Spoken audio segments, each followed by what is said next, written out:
Welcome to the quiet revolution of the off-grid tiny house. For years, the tiny house movement was viewed as a quirky minimalist trend, a cute lifestyle choice for people willing to sleep in cramped lofts. But as the global climate crisis intensifies and as the cost of living reaches suffocating, unprecedented heights, the narrative has fundamentally shifted. The off-grid tiny house is no longer just a trend. It is a highly engineered survival vessel. It is a masterclass in building science, renewable energy, and ecological responsibility. Today, we are going to tear down the walls of the modern off-grid tiny house. We are going to explore the precise, high-tech systems that allow these microhomes to generate their own power, harvest their own water, and manage their own waste without leaving a single scar on the earth. The solar revolution. The heart of the modern off-grid tiny house is its solar array. But we are not just talking about bolting a few panels to a roof. We are talking about a highly calibrated energy capture system. It begins with high-efficiency monocrystalline solar panels. Because roof space on a tiny house is fiercely limited, every single square inch must be optimized. These panels capture the sun's photons and send raw, fluctuating DC power down into the brain of the house, the MPPT charge controller. This device acts as a digital traffic cop, smoothing out the fluctuating solar energy and pushing it safely into the battery bank. And the battery bank is where the true modern miracle happens. We have entered the era of lithium iron phosphate chemistry. Unlike old car batteries, modern lithium batteries are incredibly lightweight. They can be discharged almost completely without suffering damage, and they have a lifespan of over 10 years. They're tucked away in small, climate-controlled utility closets, silently storing the sun's energy. Finally, that stored DC power is pushed through a pure sine wave inverter, which translates the electricity into the exact same clean 120-volt AC power that you would get from a city wall outlet. The result? You can run a blender, a laptop, an LED television, an induction cooktop, all powered by nothing but the silent radiation of the sun.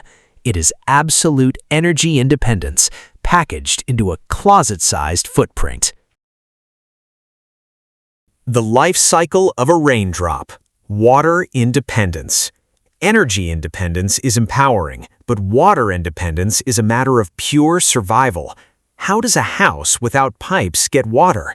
The answer is an elegant, ancient concept combined with modern filtration technology: rainwater harvesting. The roof of an off-grid tiny house is not just a shield against the weather, it is the primary water collection surface.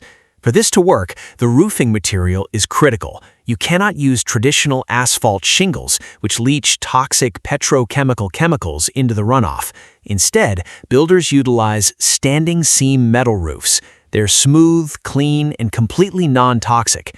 When a rainstorm hits, the water slides down the metal roof into a dedicated gutter system, but it does not flow straight into your drinking tank. First, it hits a device called a first flush diverter. When it hasn't rained in a few weeks, the roof collects dust, pollen, and bird droppings. The first flush diverter captures the first few gallons of dirty, contaminated rainwater and seals it off in a separate pipe. Only after the roof is washed clean does the pure, pristine rainwater flow into the main holding cistern. From the cistern, the water is pumped into the house on demand, but it is not yet ready to drink. It passes through a multi-stage filtration gauntlet. First, a heavy sediment filter removes any physical particles. Next, a dense carbon block filter removes odors, tastes, and chemical impurities.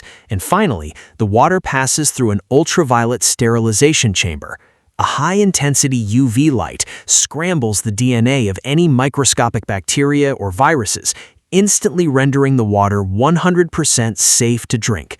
You are drinking water that fell from the sky just hours ago, purified entirely by a system powered by your own solar panels.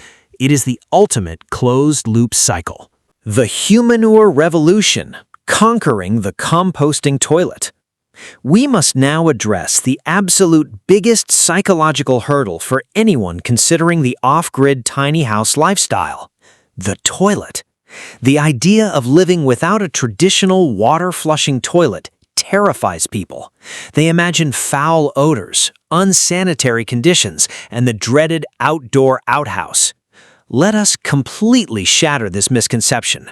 The modern composting toilet is a marvel of ecological engineering, and it is arguably the most eco-friendly feature of the entire off-grid movement. In a traditional home, we take perfectly pure drinking water, use it to transport human waste a few miles down the road, and rely on massive chemical plants to separate it back out. It is astonishingly inefficient. The off-grid tiny house utilizes a waterless composting toilet, like the legendary Nature's Head or Separate systems. The secret to a smell-free composting toilet is simple, brilliant chemistry: separation. When liquid and solid waste mix, they create sewage, which produces a terrible odor. Modern composting toilets use a specially designed bowl that diverts liquids into a separate, easily removable container. The solid waste drops into a sealed, rotating drum filled with an organic carbon medium, usually sphagnum peat moss or coconut coir. Because the liquids are separated, the solid waste dries out rapidly. An incredibly tiny, silent 12-volt fan continuously pulls air from inside the toilet chamber and vents it outside the house. This constant negative air pressure means that when you are standing in the tiny house bathroom, you smell absolutely nothing. In fact, many off-grid homeowners swear their bathrooms smell faintly of potting soil. Over the course of several weeks, the natural bacteria in the peat moss break down the waste, transforming it into safe, usable, nutrient-rich compost. You are taking a biological liability and turning it into an ecological asset. It saves thousands of gallons of water a year and completely frees the home from the need for a devastatingly expensive septic system. Building science, the passive thermal envelope. You cannot generate massive amounts of solar power to run electric heaters or air conditioners in a tiny house. The battery banks simply cannot handle that kind of sustained, heavy electrical load. Therefore, an off-grid tiny house must be built to regulate its own temperature naturally without relying on mechanical brute force. This requires an uncompromising mastery of building science. The house must become an impenetrable thermal envelope. It starts with the insulation. Traditional fiberglass bats are useless here. Elite builders use closed-cell polyurethane spray foam. This dense foam is sprayed directly into the wall cavities, expanding to fill every microscopic crack. It creates an absolute vapor barrier and a massive thermal break, stopping heat transfer dead in its tracks. But insulation is only half the battle. The orientation of the house is paramount. This is called passive solar design. When parking the tiny house, the largest windows are explicitly aimed directly south in the northern hemisphere. During the winter, when the sun is low on the horizon, the sunlight blasts through those massive southern windows, flooding the interior with free thermal energy. Inside the house, designers place materials with high thermal mass, like a poured concrete floor or a dark slate hearth. These dense materials absorb the heat of the sun all day long. When the sun goes down and the freezing night air sets in, the floor slowly radiates that trapped heat back into the house, keeping the space warm for hours without a single drop of electricity. In the summer, when the sun is high and punishing, deep roof overhangs block the direct sunlight from entering the windows. Strategically placed skylights in opposing windows are opened, pulling cool air from the shaded side of the house and venting hot air out through the roof, creating a natural, electricity-free breeze. The house acts like a living, breathing organism, constantly adapting to its environment to keep its occupants perfectly comfortable. The off-grid tiny house is so much more than a quirky architectural trend.